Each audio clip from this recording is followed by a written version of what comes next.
2025 sa akin pag-a-affiliate. Ang goal ko ngayon is hindi lang basta kumita ako ng pera. Goal ko is makatulong din sa mga consumer and magkukonsume ng mga product na ipopromote ko. Kaya naman, isa to si Evening Primrose Oil sa lagi kong pinopromote kasi malaki tong naitulong nito sa akin.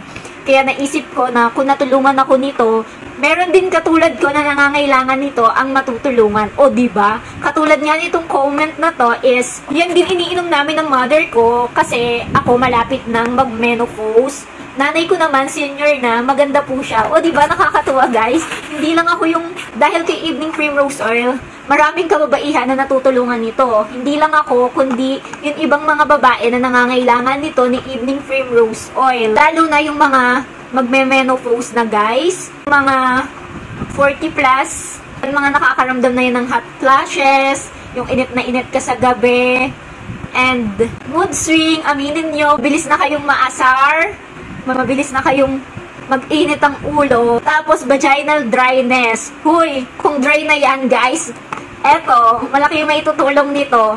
Napansin ko guys na kapag umiinom talaga ako nito guys, lagi siyang basa. Madalas basa siya. Isa yun sa mga naitutulong niya, B. May napanood pa nga ako guys, lagi daw siya umiinom nito. Nakakatulong din daw to para makalibog, ganun. Huy, grabe naman yun siya. Pero totoo, nakakatulong siya for vaginal dryness. And, aminin natin kapag nagkakaedad na, skin dryness, nangungulugot na yung mga balat-balat, masakit na yung mga katawan, masakit na yung joint, yung muscles, ayun yung mga symptoms ng pre-menopausal.